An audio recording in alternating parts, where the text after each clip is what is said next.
नमस्कार मंडळी, कसे आहात तुम्ही सगळे? मी संध्या सप्रे. यूट्यूबवरील अमृताचे डोहे या माझ्या आध्यात्मिक चॅनलमध्ये मी तुम्हा सगळ्यांचं मनापासून स्वागत करते. आपण बृहदारण्यक उपनिषद निरूपणाला सुरुवात केलेली आहे.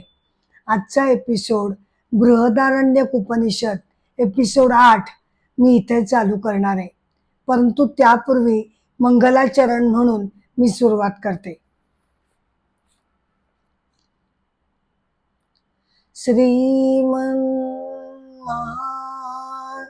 गणाधिपतये नमः. वक्रतुंड महाकाय सूर्यकोटी समप्रभ निर्विघ्नं कुरु मे देव सर्वकार्येषु सर्वदा. नमो देवे महादेवे शिवाये सततं नमः. नमः प्रकृते भद्राये नियतः प्रणतः स्मताम्. कृष्णाय वासुदेवाय हरये परमात्मने प्रणतक्लेशनाशाय गोविंदाय नमो नमः. बृहदारण्यक उपनिषद एपिसोड 8.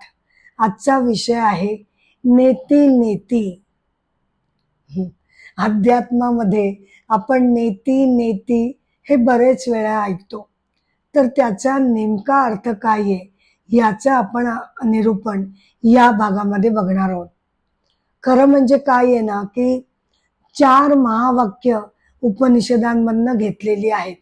प्रत्येक वेदातून एक याप्रमाणे 4 महावाक्य ही आलेली आहेत.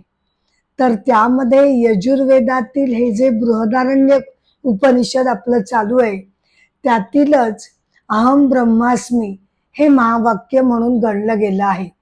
त्याचं निरूपण आपण मागील एपिसोडमध्ये आपण त्याचं निरूपण आपण बघून झालेलं आहे.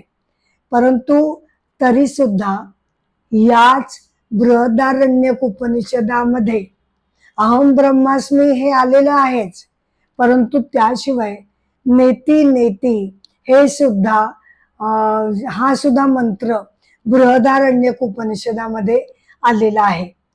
खरं म्हणजे हे महावाक्य म्हणून जरी गणलं गेलं नाही तरी सुद्धा हे अत्यंत असं महत्वाचं वाक्य आहे, जे अद्वैत वेदांत सिद्ध करतो आणि परमेश्वराचं निर्गुण रूप त्यातून आपल्याला व्यक्त होताना दिसतं.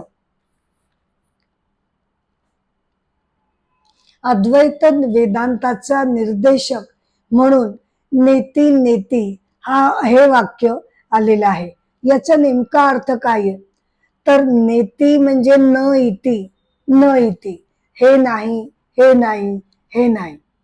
आता पहिला जो नेती आहे न इति, याचा अर्थ काय आहे की मी गुरूंना विचारते की हे जे परमेश्वर तत्व आहे बर का, गुरूंना जेव्हा मी विचारते की हे परमेश्वर तत्व जे आहे ते म्हणजे असं आहे का की बाबा चंद्र आहे का, सूर्य आहे का, सागर आहे का, पाणी आहे का, पंचतत्वांपैकी कोणी आहे का, असं जेव्हा मी विचारते तेव्हा प्रत्येक गोष्टीला माझे गुरु नाही म्हणतात. नाही, ते नाही, परब्रह्म ते नाही, परब्रह्म सूर्य नाही, परब्रह्म चंद्र नाही.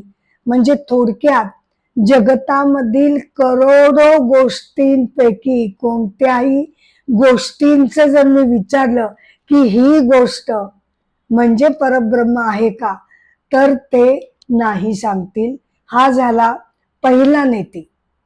म्हणजे त्याचा अर्थ काय होतो की जगतातील कोणतीही गोष्ट, कोणतीही वस्तू ही परब्रह्म तत्व नाही. परब्रह्म तत्व म्हणजे वस्तू नाही, गोष्ट नाही. अच्छा, मग मला काय वाटू शकतं, अच्छा म्हणजे कुठेच कोणतीच गोष्ट नाही. तर मग मी त्यांना विचारते, अच्छा म्हणजे परब्रह्म तत्व हे नाहीच तर, नाहीच तर तर तेव्हा या दुसऱ्या नेतीचा अर्थ स्पष्ट होतो. दुसरा नेती असं सांगतो की असंही नाही. म्हणजे तू जे म्हणतेस की परब्रह्म तत्व नाहीच, तर तसंही नाही हे सांगणारा हा दुसरा नेती. म्हणजे परब्रह्म तत्व आहे आहे आहे, पण तू जे त्या गोष्टींमध्ये, वस्तूंमध्ये, ऑब्जेक्टमध्ये तू जे शोधायला बघतेस तसं ते तुला मिळणार नाही. का? कारण ते निर्गुण तत्व आहे. ते शब्दांनी वाचेनं आपल्याला सांगता येणार नाही. ते तत्व असं आहे की जे वस्तू बघतं, वस्तू म्हणजे ते नाही, वस्तूंना बघणारा, साक्षी असणारा हे जे तत्व आहे ते म्हणजे परब्रह्म तत्व आहे, असा नेती नेती याचा अर्थ होतो. म्हणजेच पुढे आपल्याला असं जाऊन म्हणता येतं की व्यक्तीचं शरीर आणि मन म्हणजे मी नाही. माझं हे जे शरीर आहे ते म्हणजे मी नाही, माझं हे जे मन आहे ते म्हणजे सुद्धा मी नाही, तर मी शरीर आणि मनाला बघणारा साक्षी तत्व म्हणून मी तो आहे. म्हणजेच ज्याला ज्याला म्हणून, बर का, ज्याला ज्याला म्हणून नाव देता येतं, नाव, रूप, रंग, आकार या सगळ्यांनी ज्याला ज्याला म्हणून ज्याचं वर्णन करता येतं त्यामध्ये परमेश्वर तत्व बसत नाही. ते अव्यक्त आहे, ते सर्व गोष्टींच्या अतीत आहे आणि ते निर्गुण, अज, अविनाशी असं आहे. नेती नेती हा त्याचा निर्देश करणारा वाक्य आहे. डोळ्यांनी न दिसणारं, वाचेने सांगता न येणारं, कानांनी ऐकता न येणारं असं ते भूतांच्या शब्द, स्पर्श, रूप, रसगंध या 5 गुणांच्या अतीत असलेलं असं हे परब्रह्म तत्व आहे. परमेश्वराचं हे जे मूळ आणि श्रेष्ठ रूप आहे ते कसं आहे, तर ते निर्गुण आहे. हे नेती नेती हा मंत्र आपल्याला स्पष्ट करतो. आता कसं आहे ना की आपल्यासारख्या साधकांना निर्गुण परमतत्वाची उपासना करणं, त्याची पूजा करणं, ते डोळ्यासमोर आणणं हे कठीण असल्यामुळे आपण काय करतो, सगुण साकार ईश्वराची प्रतिमा आपल्या डोळ्यासमोर आणतो आणि मग त्यामुळे आपल्याला त्याची उपासना करणं हे सुलभ जातं.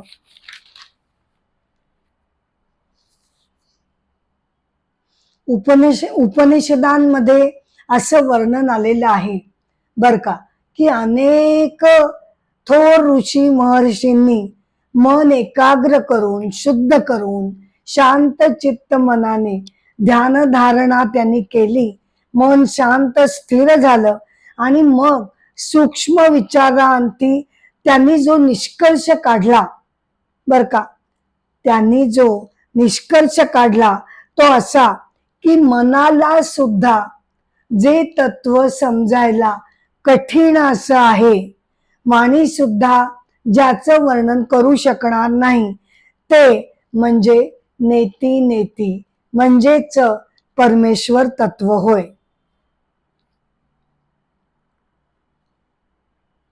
मग आपल्याला असा प्रश्न पडतो की ते जर निर्गुण आहे, निराकार आहे असं आपण म्हणतो, तर त्याच वेळेला हे अवाढव्य जग मी तर बघत असते, लाखो करोडो गोष्टींनी हे ब्रह्मांड सजलेलं आहे. मग त्याची उत्पत्ती आपण कशी लावायची, कारण त्यातली प्रत्येक गोष्ट नेती नेती असं म्हणतो की ते नाही, परमेश्वर स्वरूप ते नाही. तर त्यासाठी अद्वैत वेदांत असं सांगतो की भले हे जग विविधतेनं नटलेलं असलं तरी सुद्धा ते म्हणजे परमेश्वर नाही, तर त्या सगळ्या जगताच्या मुळाशी असलेलं पायाभूत तत्व जे निर्गुण चैतन्य ऊर्जा तत्व आहे, ते परब्रह्म परब्रह्माचं खरं स्वरूप आहे. आणि हे जे जगत आपल्याला दिसतं, ही त्याची अंतर्भूत माया शक्ती आहे.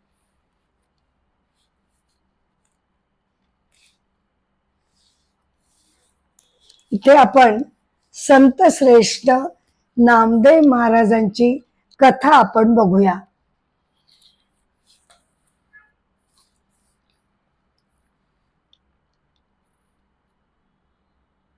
संत श्रेष्ठ नामदेव. आता या संतांचं वैशिष्ट्य असं आपल्याला सांगता येईल की बर का, ते जरी स्वतः आत्मज्ञानी होते, हा, त्यांना परब्रह्माचा साक्षात्कार जरी झालेला असला तरी सुद्धा त्यांनी सगुण भक्तीमध्ये ते रसमय झालेले आहेत, गुंग झालेले आहेत. आणि आपल्यासारख्या साधकांना भक्तीचं महत्व आणि उपासनेचं महत्व त्यांनी सगुण साकार परमेश्वराच्या माध्यमातून आपल्याला सांगितलेलं जरी असलं, ते आपल्याला कळावं, सोपं जावं म्हणून त्यांनी जरी ते सांगितलेलं असलं तरी सुद्धा ते स्वतः आत्मज्ञानी होते, हे आपल्याला विसरून चालणार नाही. संत श्रेष्ठ नामदेव, जन्म 1270, मृत्यू 1350. वारकरी संप्रदायाचे ते प्रमुख संत गणले जातात. त्यांच्या अभंग रचना प्रसिद्ध आहेत. भागवत धर्म, बर का, भागवत धर्म पार पंजाब पर्यंत नेऊन पोचवणारे ते संत गणले जातात. त्यांनी ब्रज भाषेमध्ये सुद्धा रचना केलेल्या आहेत. शिखांच्या गुरु ग्रंथ साहेबा या पवित्र धर्मग्रंथामध्ये नामदेव महाराजांच्या अभंग रचना आपल्याला आढळून येतात. त्यांचा जन्म हिंगोली येथे झाला आणि त्यांचं समाधी मंदिर हे पंढरपूरला आहे. नाथ आणि वारकरी आणि वैष्णव संप्रदायाचे ते प्रमुख गणले जातात. त्यांचे गुरु विसोबा खेचर होते. वडील दामाशेट्टी रेळेकर, आई गुणाई. त्यांनी आपल्या कीर्तनामुळे, संत श्रेष्ठ नामदेवांनी आपल्या कीर्तनामुळे प्रत्यक्ष विठ्ठलाला डोलायला लावलं असे त्यांची ख्याती आहे. 80 वर्षाचं आयुष्य त्यांना लाभलं. सुमारे 2500 अभंग रचना यांनी केलेल्या आहेत. त्यांनी ज्ञानेश्वर महाराजांचं चरित्र हे लोकांना सांगितलं. नाचू कीर्तनाचे रंगी, ज्ञानदीप लावू जगी, हे ते त्यांच्या अभंगातून म्हणतात. त्यांनी भागवत धर्माचा प्रसार देशभर केला. पंजाब मधील शब्द कीर्तन आणि आपलं महाराष्ट्रातील वारकरी कीर्तन यांच्यामध्ये बरंच साम्य आढळून येतं. पंजाब मध्ये त्यांचं मंदिर सुद्धा उभारलेलं आहे.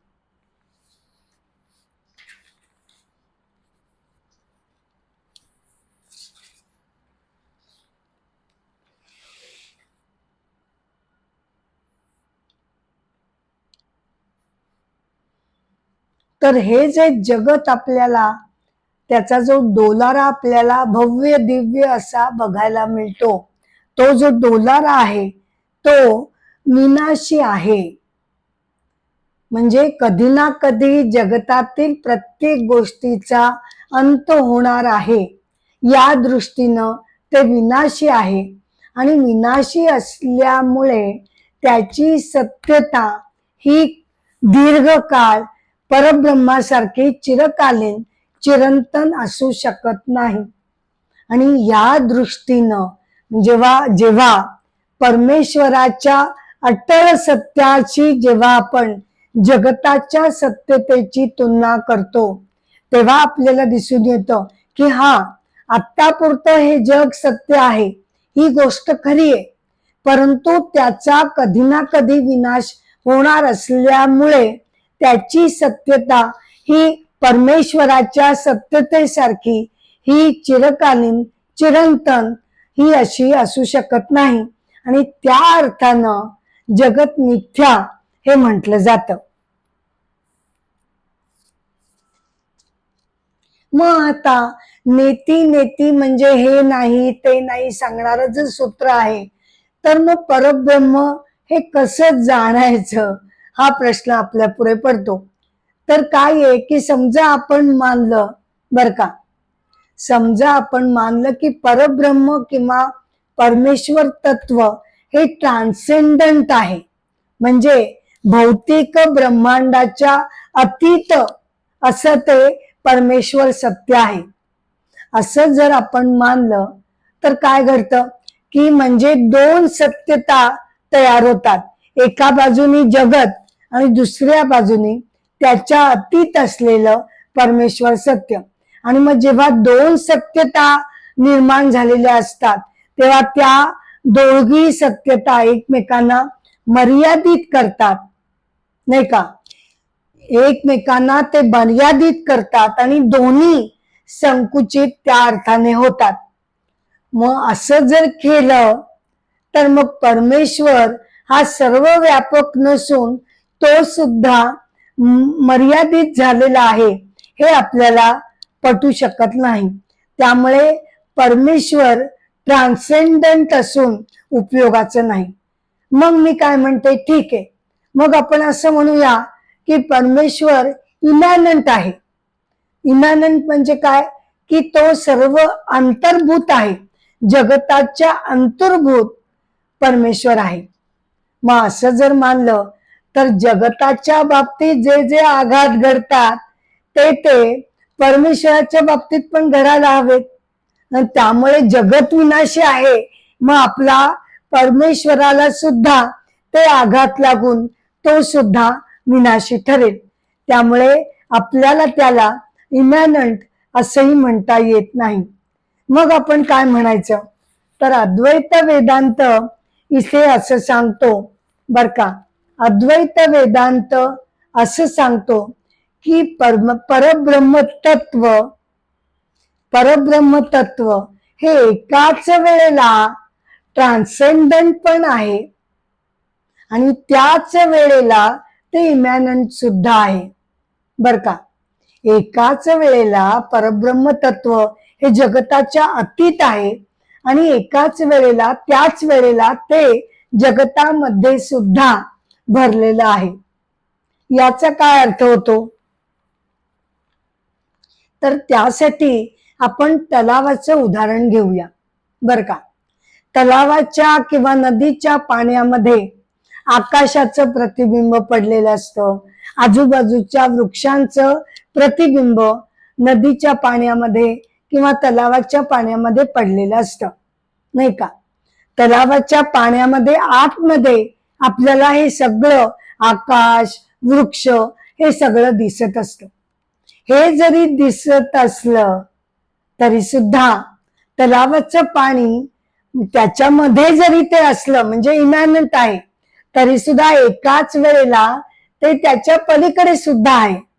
कारण पाणी जर त्यातलं तलावातलं काढून टाकलं तर हे वृक्ष नंतर आकाश याचं प्रतिबिंब तिथे दिसणार नाही. म्हणजे जे जे प्रतिबिंब पाण्यामध्ये पडलाय त्याचा पाया हा त्याचं पाणी आहे.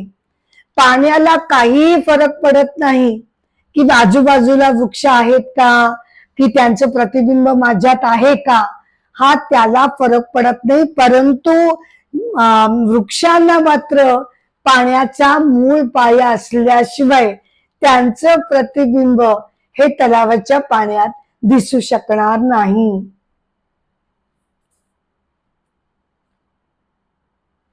तसंच आपण स्वप्नाचं जर उदाहरण घेतलं तर आपल्या स्वप्न जगतामध्ये नाना गोष्टी अनेक घटना घडत असतात, हो की नाही. कोणी आपल्याला हर्ट करतं, कोणी आपल्याला रागारागाने बोलतं, पण जेव्हा आपण स्वप्नातून जागे होतो तेव्हा त्या सगळ्या गोष्टींना आधार राहत नाही.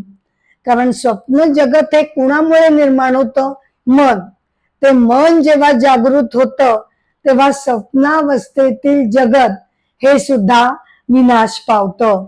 म्हणजेच नेती नेती याचा अर्थ असा होतो की जगतामध्ये करोडो वस्तू आपल्याला दिसतात खऱ्या, आणि त्या असतात पण. त्यांची व्यावहारिक सत्यता कोणी नाकारत नाही. त्या जोपर्यंत आहेत तोपर्यंत आहेतच. त्याला म्हटलं जातं व्यावहारिक सत्यता. फक्त अध्यात्म एवढंच म्हणतो की बाबांनो आहे, खरंय, जग खरं आहे, ते भासताय, सगळं खरंय, आपली त्याच्यामध्ये इंटरॅक्शन होत असते, त्यामुळे जगताला खोटं म्हणून कसं चालेल. परंतु त्याची सत्यता ही कायमची असू शकत नाही, एवढंच फक्त वेदांताला म्हणायचं आहे. जगतामध्ये हजारो वस्तू दिसतात, पण त्या वस्तूंना आपण परमतत्व म्हणू शकत नाही. तर वस्तूच्या खालचा जो मूलभूत एक्झिस्टन्सचा अस्तित्वाचा पाया जो आहे तो परमेश्वर तत्वानं आपल्या सगळ्यांना दिलेला आहे, नाही का. माझं जे आयुष्य आहे, माझं जे अस्तित्व आहे, माझं जे एक्झिस्टन्स आहे ते माझं स्वतःच आहे का? नाही. मला ते परब्रह्म तत्वाकडून उसणं मिळालेलं आहे, काही काळापुरतं ते मिळालेलं आहे. माझं जे स्वतःच ते अस्तित्व असतं तर मी चिरंतन राहिले असतं की नाही या जगतामध्ये. पण तसं घडत नाही. आपल्याला केव्हा ना केव्हा तरी आपण जे उष्ण अस्तित्व घेतलेलं आहे ते परत करावं लागतं.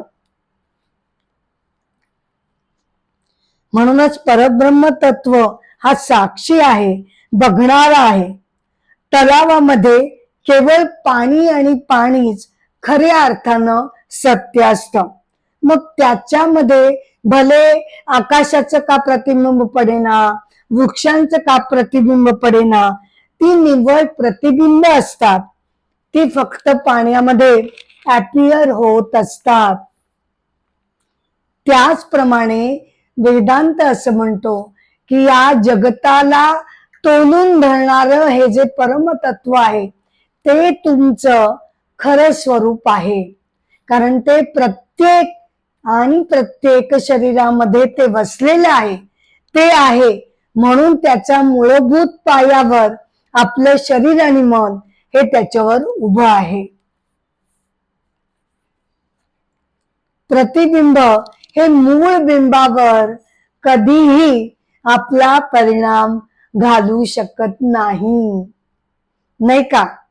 कसं आहे ना की आकाशीचा सूर्य भले अगदी अस्वच्छ पाण्यामध्ये त्याचं प्रतिबिंब असू दे किंवा गंगेसारख्या स्वच्छ पाण्यामध्ये त्याचं प्रतिबिंब येऊ दे, ती स्वच्छता आणि इकडची अस्वच्छता, अस्वच्छ झालेलं प्रतिबिंब असं जे सूर्य आहे त्या अस्वच्छ पाण्यामध्ये दिसणारा, पण त्यानं आकाशीचं जे मूळ बिंब आहे, मूळ जो सूर्य आहे त्याला त्या अस्वच्छ पाण्याचा काही परिणाम होऊ शकत नाही. अस्वच्छ प्रतिबिंबामुळे जे मूळचं प्रतिबिंब आहे ते त्याच्यामुळे अस्वच्छ होऊ शकत नाही.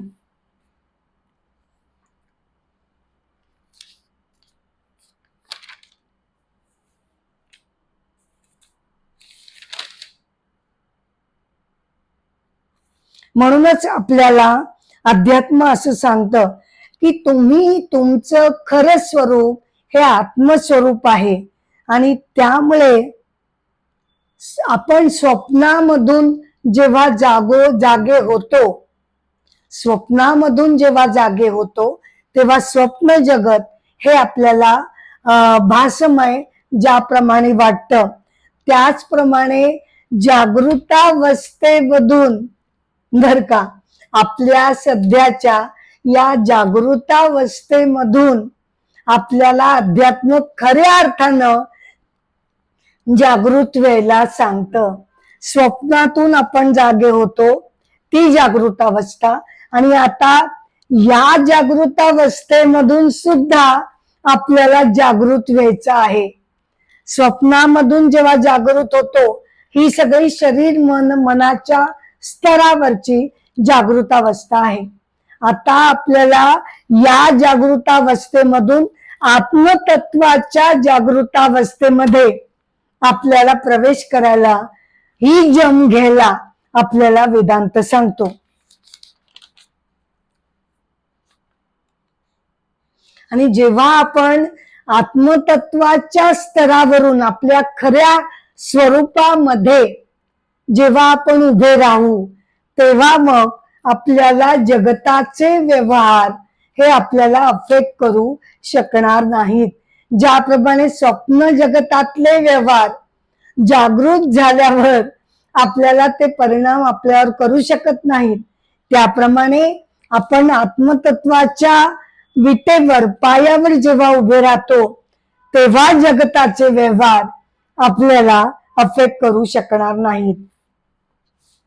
त्यामुळेच नेती नेती या शब्दांचा अर्थ काय घ्यायचा, तर आपण जगतामध्ये परमतत्व मिळणार नाही हे लक्षात ठेवायचं. ते आपल्या अंतरंगामध्ये, हृदयामध्ये ते परमतत्व स्थित आहे. त्याला आपण जागृत करण्याचा प्रयत्न करायचा आणि ते आपलं खरं स्वस्वरूप आहे.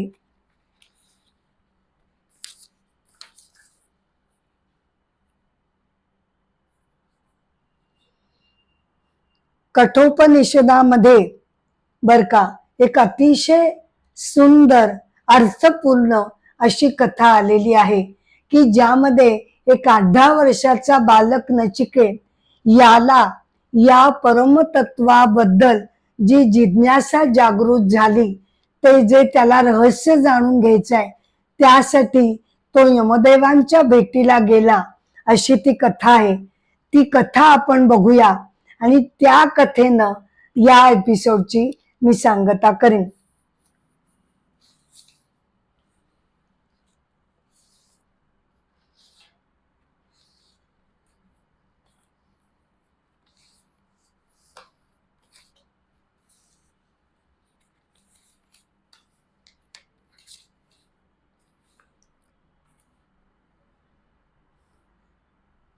कठोपनिषदामध्ये बालक नचिकेत आणि यमराज यांचा संवाद आलेला आहे.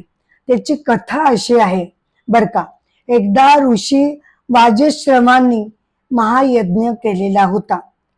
त्यामध्ये व्यक्तीनं, तो यज्ञ असा होता की ज्यामध्ये व्यक्तीनं आपल्या सर्वस्वाचं, म्हणजे आपल्याकडे जे जे काही आहे त्याचं दान त्या यज्ञामध्ये करायचं असतं. आता त्यांचा मुलगा, वाजश्रवा ऋषींचा मुलगा छोटासा 18 वर्षाचा नचिकेत हे सगळं बघत होता. त्याला त्या यज्ञाचं नाव, त्याचा अर्थ हे सगळं त्याच्या वडिलांनी सांगितलेलं होतं. तो हे निरीक्षण करत असताना त्याच्या असं लक्षात आलं की सर्व काही दान करायचंय, तर आपले वडील काही निकृष्ट दर्जाच्या वृद्ध झालेल्या ज्या गायी होत्या त्यांचं दान ते करत होते.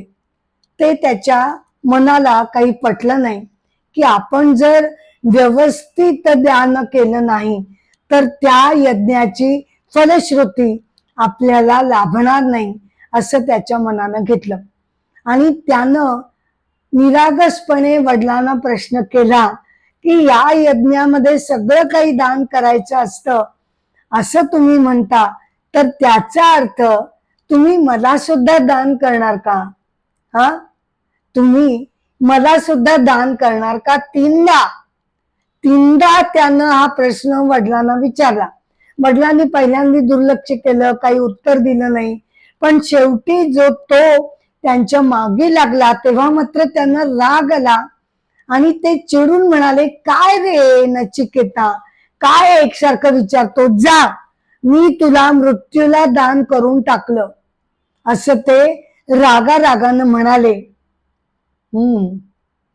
त्यांना लगेचच त्याचा पश्चाताप झाला. रागाच्या भरात ते बोलून गेले. त्यांना काही तसं म्हणायचं होतं थोडंच. पण नचिकेत बालकानं ते मनावर घेतलं की बाबांनी आता संकल्प केलाय तर तो आपण पूर्ण करणं भाग आहे बर का.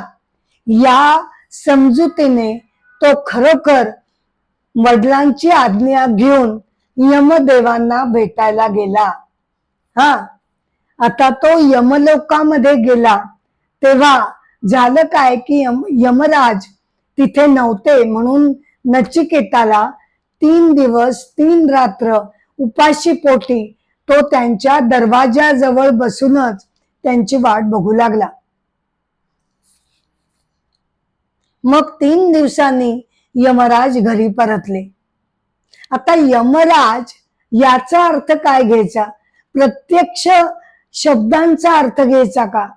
यमराज म्हणजे मृत्यू देवता असा त्याचा अर्थ न घेता आपण काय अर्थ घेऊ शकतो की मृत्यूचं मर्म जाणणारा, हा, मृत्यूचं मर्म जाणणारा आणि जीवनाची क्षणभंगुरता ज्यानं जाणलेली आहे असा जो आत्मज्ञानी गुरु आहे त्याला आपण यमराज म्हणू शकतो. या अर्थानं आपण यमराज याचा अर्थ घेऊया. यमराजांनी म्हटलं की बालका, तू माझ्या घरी 3 दिवस उपाशी राहिलास तर त्या बदल्यात मी तुला 3 वर देतो. तुला जे काय हवं ते तू माग बर का.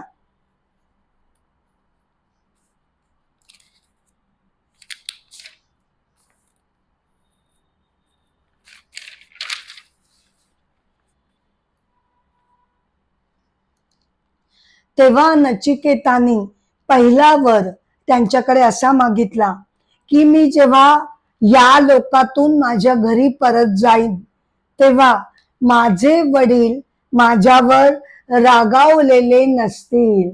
मी त्यांची आज्ञा धुडकावून केवळ त्यांनी संकल्प केला तो खरा ठरावा म्हणून मी इथे यमलोकात आलो. ते त्यांना आवडलेलं नाहीये, परंतु त्यांचा जो माझ्यावरचा राग आहे तो प्रेमापोटी आहे.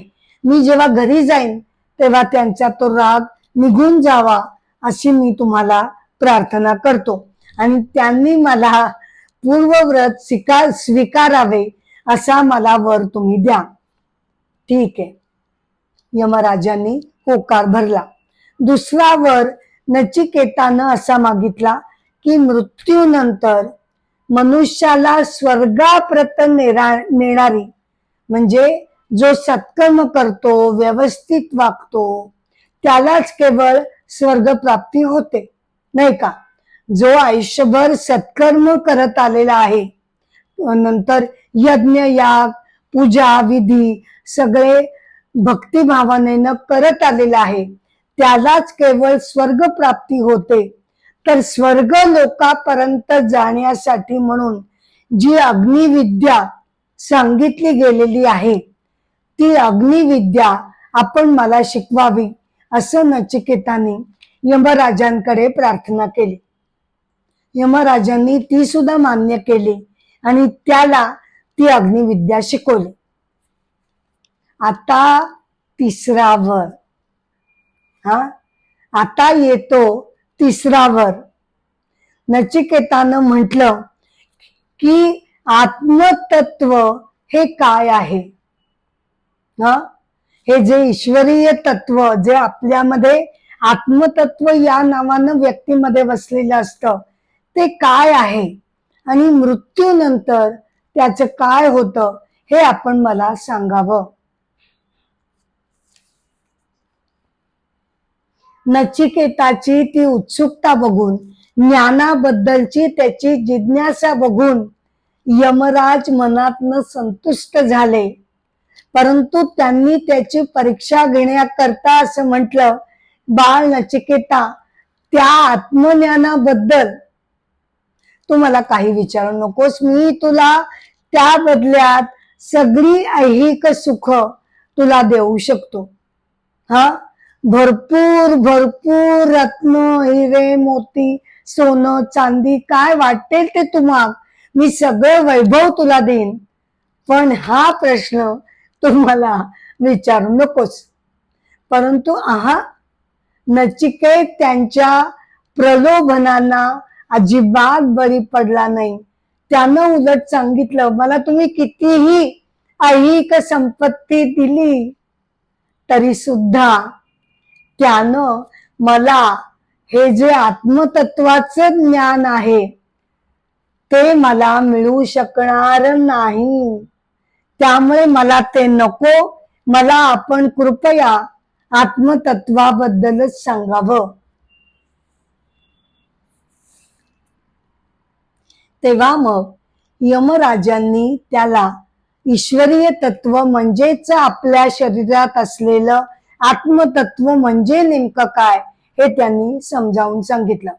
ते म्हणाले, हे जे ईश्वरीय तत्व आहे, जेव्हा ते ब्रह्मांडाच्या मूळ पायाशी आहे तेव्हा त्याला आपण परब्रह्म तत्व म्हणतो. पण तेच तत्व अंशरूपानं व्यक्तीच्याही शरीरामध्ये बसलेलं असतं. परंतु जेव्हा व्यक्तीच्या शरीरामध्ये ते बसलेलं असतं तेव्हा त्याच तत्वाला केवळ नावाने फरक केला जातो. त्याला आत्मतत्व असं म्हटलं जातं. ते अज आहे, अविनाशी आहे. शरीर आणि मन हे येतील जातील, वेगवेगळी शरीर मनुष्याला प्राप्त होतील, परंतु आतला जो मूळ गाभा आहे तो मात्र प्रत्येक जन्मामध्ये सुद्धा तेच असेल. हे यमराजांनी त्याला समजावून सांगितलं. म्हणजेच मृत्यूनंतर काय घडतं ते आपण थोडक्यात बघूया. मृत्यूनंतर आपला स्थूल देह हा जो दिसतो आपल्याला, तो पंचमहाभूतांनी बनलेला आहे, तो नष्ट होतो. परंतु हाच केवळ एक देह आपल्याला नाही. आपल्यामध्ये अजून आतमध्ये दोन सूक्ष्म देह आहेत, ज्याला सूक्ष्म शरीर आणि कारण शरीर असं म्हटलं जातं. सूक्ष्म शरीरामध्ये सूक्ष्म 18 तत्व असतात बर का. 10 ज्ञानेंद्रिय आणि कर्मेंद्रिय त्यांची सूक्ष्म तत्व, नंतर मन बुद्धी अहंकार 13 झाली, आणि पंचमहाभूतांची जी सूक्ष्म तत्व आहेत तन्मात्र ती 5, अशी 18 सूक्ष्म तत्वांनी आपलं सूक्ष्म शरीर बनलेलं असतं. आणि त्याच्यामध्ये बर का, त्याच्यामध्ये आपल्या शरीरातील ईश्वरीय तत्वाचं, आत्मतत्वाचं प्रतिबिंब अहंकारामध्ये पडून हा अहंकार रूपी जीवात्मा जो आहे तो सूक्ष्म शरीरामध्ये बसलेला असतो. आणि या सूक्ष्म शरीराला लागून आतापर्यंतची जी संचिताची कर्मपेटी आहे, अनेक जन्मांची जी कर्मफळ अद्याप भोगायची राहिलेली आहेत, त्याच्यामध्ये या जन्मातली कर्मफळ सुद्धा जाऊन पडतात. ती जी संचिताची सूक्ष्म पेटी आहे ती सूक्ष्म शरीराला लागून असते, आणि त्याच्यामुळे आपल्यासारख्यांना परत परत कर्मफळांचा उपभोग घेण्यासाठी म्हणून जन्म घ्यावा लागतो. जन्म घडताना काय होतं, मृत्यूच्या वेळी सूक्ष्म शरीर हे बाहेर पडतं. सूक्ष्म शरीर आणि कारण शरीर हे दोन्ही शरीर पंचमहाभूतांनी बनलेल्या आपल्या स्थूल शरीरातून ती दोन्ही शरीर बाहेर पडतात. त्यातून आपला जीवात्मा म्हणजेच प्रतिबिंब, म्हणजेच रिफ्लेक्टेड कॉन्शियसनेस, म्हणजेच अहंकार जीवरूपी जीवात्मा हा त्यातून बाहेर पडतो. आणि ती कर्मफळ भोगण्यासाठी म्हणून सूक्ष्म शरीर नव्या शरीरामध्ये जाऊन त्याची एंट्री होते, आणि आपल्याला अनेक प्रकारे अशा प्रकारे जन्म मिळत जातात. परंतु मूळ जे परमतत्व आहे, मूळ जे आत्मतत्व आहे, त्याला धक्का लागत नाही. त्याचं प्रतिबिंब रूपी जो जीव आहे तो मात्र शरीर धारण करतो. मूळ आत्मतत्व हे सर्वव्यापी आहे, ते जाऊन जाऊन जाणार कुठे, नाही का. म्हणूनच माणसाच्या शरीरामध्ये आत्मतत्वाची एंट्री जी होते ती डायरेक्ट एंट्री नाही, कारण ते ऑलरेडी सगळीकडे आहेच. त्यामुळे पुन्हा एकदा ते शरीरामध्ये परत कसं काय एंट्री करणार? तर त्यामुळे त्याची एंट्री हे स्पेशल मॅनिफेस्टेशन आहे.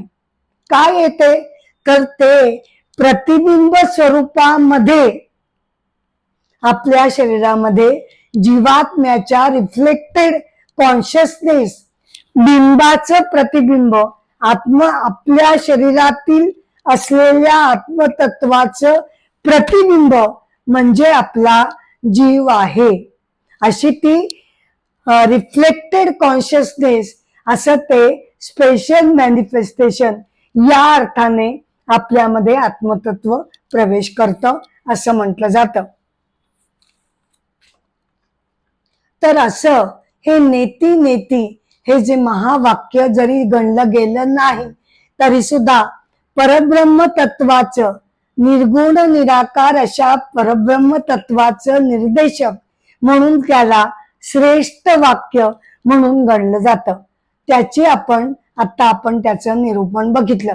इथे मी हा एपिसोड जरी थांबवत असले तरी बृहदारण्यक उपनिषदाचा पुढचा भाग घेऊन आणि नंतर अनेक विषय घेऊन मी तुमच्या भेटीला येतच राहणार आहे.